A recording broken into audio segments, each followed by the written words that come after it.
Это первое в истории ингушских профсоюзов межрегиональное соглашение. Охватит оно все ключевые сферы и будет направлено на полномасштабное взаимодействие двух объединений профсоюзов. Это не только обмен опытом, но и взаимная поддержка в решении непростых юридических ситуаций, связанных с трудовыми отношениями. Пригласили нас посмотреть и места для отдыха трудящихся в ваших оздоровительных учреждениях и обменяться опытом профсоюзным. Вот мы две задачи решаем, и мы с удовольствием откликнулись на это приглашение. Обеим сторонам есть что перенять у другой. В регионе наблюдается самый высокий уровень членства в профсоюзах, что не осталось без внимания Свердловской стороны. Гостям было интересно, как в республике мотивируют людей на вступление в профсоюзы и какую поддержку оказывает ингушское объединение профсоюзов жителям. Наши ребята с Ингушетии, особенно строители, выезжают на сезон, даже есть некоторые круглогодично работают. И я думаю, это все-таки дает импульс развитию нашей республики.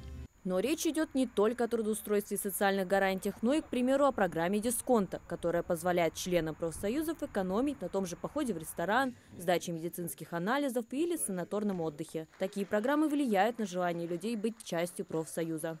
Сегодня же было заключено и четырехстороннее соглашение с курортами Ингушетии, то есть Арамхи курорт наш, он является и профсоюзным, который дает скидку членам профсоюза 20% с 2022 года. И у них заключено четырехстороннее соглашение с курортами Ингушетии о том, что будут приезжать члены профсоюзов Свердловской области отдыхать к нам на курорт Арамхи. В ближайшее время планируется заключить соглашение по характеру социального партнерства. К примеру, студенты и молодежь из Ингушетии получат возможность обучаться и работать в Свердловской области. Им будет предоставлено как жилье, так и рабочие места. Уже сейчас молодежный совет Ингушского объединения профсоюзов активно вовлекается в работу.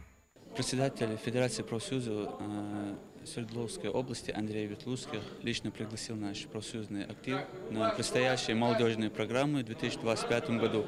В рамках программы «Стратегический резерв». Сегодня для гостей Свердловской области приготовили и насыщенную программу. Посещение мемориала памяти и славы в Назране, репетиция государственного ансамбля «Ингушетия» и главной достопримечательности Джейрахского района.